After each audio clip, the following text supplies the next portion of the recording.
NIS board के अंदर जो फीस लगने वाली है, फीस स्ट्रक्चर के बारे में हम लोग बात कर लेते हैं। फीस स्ट्रक्चर क्या होने वाली है, ठीक है। तो देखिए, अगर आपका एडमिशन एनआईएस बोर्ड में हो रखा है पहले से, तो सिर्फ आपको सीट बुकिंग करनी है, ठीक है ना। स्टूडेंट पोर्टल लॉगिन करके वहीं से आपको सीट बुकिंग करनी पड़ेगी। फीस की बात करें तो पर सब्जेक्ट, ठीक है, जिनका एडमिशन हो रखा है उनके लिए बता रहा हूं पहले भैया, ठीक है। जिनका एडमिशन हो रखा है पर सब्जेक्ट हम लोग बात कर लेते हैं पर सब्जेक्ट की, तो 600 रुपये लगेगा, 600 रुपीज पर सब्जेक्ट लगेगा भैया। अगर आपके पास प्रैक्टिकल है, प्रैक्टिकल वाला उस सब्जेक्ट में प्रैक्टिकल है, तो प्रैक्टिकल का फीस भी उसमें जुड़ जाएगा, इंक्लूड हो जाएगा, 250 रुपीज। कितना? 250 रुपीज, ठीक है ना। तो ये आपका हो जाएगा। और ऑनलाइन फीस भी 50 रुपये या 70 रुपये होता है, तो अगर 70 रुपये जोड़ दो तो ये आपका ऑनलाइन फीस जुड़ जाएगा, तो टोटल आपका फीस ये हो जाएगा दोस्तों, ठीक है ना। तो 850 मतलब 900, आपका 20 रुपए करीब आपका फीस पड़ जाएगा एक सब्जेक्ट का। अगर प्रैक्टिकल है तो, प्रैक्टिकल नहीं है तो आपका 650 रुपए में काम हो जाएगा, ठीक है ना। तो ये सारी चीज फीस है अगर आपका एडमिशन एनआईएस बोर्ड में है पहले से तो, ठीक है। जो बच्चे सीबीएसई बोर्ड से आ रहे हैं, अगर आप सीबीएसई बोर्ड के अंदर, ठीक है, सीबीएसई बोर्ड है आपका, और आप 2 सब्जेक्ट में पास हो गए हो, 2 सब्जेक्ट में क्या हो, आप पास हो, ठीक है, 2 सब्जेक्ट में पास हो, और 3 सब्जेक्ट के अंदर जो 3 सब्जेक्ट है आपका उसमें आप फेल हो गए हो, या आपका कंपार्टमेंट आ गया है, ठीक है ना, ये आरटी लग गया है, कोई भी इशू है, एक या 2 सब्जेक्ट कोई भी हो, कोई इशू नहीं है, ठीक है ना। तो देखिए, अगर 2 सब्जेक्ट को पास हो तो 2 सब्जेक्ट को आप लोग टीओसी करवा सकते हो। 2 सब्जेक्ट आपका जो है वह एज इट इज क्या हो जाएगा, टीओसी हो जाएगा। टीओसी, टीओसी का मतलब क्या होता है, ट्रांसफर ऑफ क्रेडिट। क्या बोलते हैं, ट्रांसफर ऑफ क्रेडिट। दोस्तों लिख देता हूं मैं आपको, ट्रांसफर ऑफ क्रेडिट, ठीक है ना। तो जो आपके सब्जेक्ट के मार्क्स होंगे एज इट इज क्या हो जाएंगे, ट्रांसफर हो जाएंगे एनआईएस बोर्ड के अंदर। अगर आपके हिंदी में पास हो, सपोज एग्जांपल बता रहा हूं, अगर हिंदी में आपके 75 मार्क्स आए तो 75 मार्क्स एनआईएस बोर्ड के अंदर आपके एज इट इज क्या हो जाएंगे, ट्रांसफर हो जाएंगे, as it is NIS board के मार्कशीट में जुड़ जाएंगे।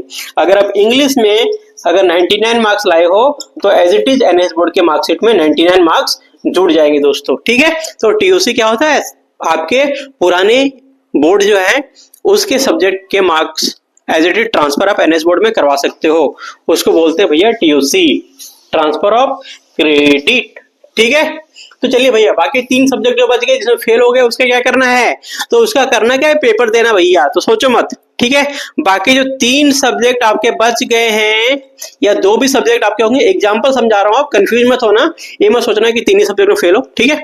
तो सपोज 3 सब्जेक्ट में जो फेल हो गए, सब्जेक्ट कोई भी हो, फिजिक्स हो, केमिस्ट्री हो, बायोलॉजी हो, या फिर एनीथिंग एल्स, अगर आप as it is same subject में पेपर देना चाहो तो सेम सब्जेक्ट की एग्जाम फीस पे कर दो, ठीक है, एग्जाम फीस आप पे कर दो और उस सब्जेक्ट का पेपर दे दो, ठीक है।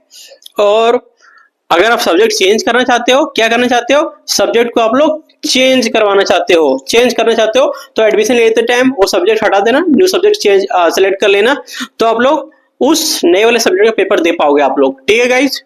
तो देखिए भैया, टीओसी कराओगे उसका भी फीस लगेगा, सब्जेक्ट ऐड कराओगे, ठीक है, या सब्जेक्ट आप लोग पेपर दोगे उसका भी फीस लगेगा, और एडमिशन लोगे उसका भी फीस लगेगा, ठीक है। तो टोटल फीस कितना बैठेगा, अगर 2 सब्जेक्ट का पेपर देते हो, सपोज अगर 2 सब्जेक्ट का टीओसी करवाते हो और 3 सब्जेक्ट का पेपर दे दो तो, ठीक है, सीबीएसई बोर्ड में हो आप लोग, एग्जाम्पल के तौर पर बता रहा हूँ, कोई बोर्ड हो सकता है, सीबीएसई बोर्ड हो, यूपी बोर्ड हो, ठीक है, बिहार बोर्ड के छात्र हो,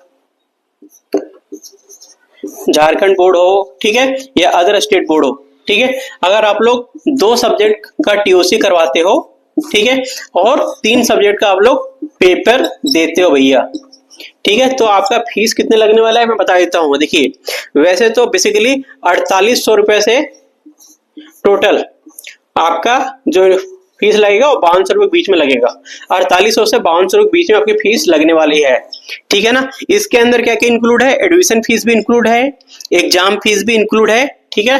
देखो भैया, एडमिशन फीस भी इसके अंदर क्या है, इंक्लूड है, एग्जाम फीस भी इसके अंदर इंक्लूड है, प्रैक्टिकल फीस भी इसके अंदर इंक्लूड है, टीओसी फीस भी इसके अंदर इंक्लूड है, ठीक है ना। ये सारी चीजें इसके अंदर इंक्लूड है, तो टोटल फीस इसी में होता है। ज्यादा होगा तो 6000 होगी, उससे ज्यादा कोई फीस नहीं लगने वाली है। इतनी फीस में सारी चीज आपकी हो जाएगी। अगर कोई इससे ज्यादा फीस मांगता है तो फिर भैया आप समझो इससे ज्यादा फीस नहीं लगने वाला है, ठीक है ना। ये फाइनल एंड लास्ट फीस है। ओके, तो दोस्तों ये पूरा डिटेल था फीस के बारे में। अगर कोई भी कंफ्यूजन हो तो प्लीज वीडियो के नीचे कमेंट जरूर कीजिएगा। अगर और भी कंफ्यूजन हो तो वीडियो बना देंगे जरूर आपके लिए। और सीट बुकिंग स्टार्ट हो रही भैया, तो पूरी तरीके से रेडी रहिए। और रिजल्ट की अब हम लोग बात कर लेते हैं। पेपर दे दोगे आप लोग? देखिए रिजल्ट कब आता है भैया इसका। रिजल्ट जो होता है ऑन डिमांड का, वो कितने दिन में आता है, ये बिल्कुल नोट कर लो सभी लोग, ठीक है। वैसे तो सबको पता ही होगा। रिजल्ट जो आता है, काफी सारे लोग बोलते हैं 30 दिन में, काफी लोग बोलते हैं 2 महीने में। ऐसा कुछ नहीं होता भैया। रिजल्ट जो होता है आफ्टर 45 डेज बाद। कितने देर बाद? आफ्टर 45 डेज बाद, ठीक है। आफ्टर ये नहीं कि 45 दिन में आ ही जाएगा, ऐसा बिल्कुल नहीं है। आफ्टर 45 डेज बाद आपकी रिजल्ट आ जाती है, ठीक है ना। देखिए भैया, अगर आप 3 फरवरी को एग्जाम दोगे और कोई बच्चा 15 फरवरी को एग्जाम देगा, ठीक है, तो उस पूरे का रिजल्ट एक साथ आएगा। क्या आएगा?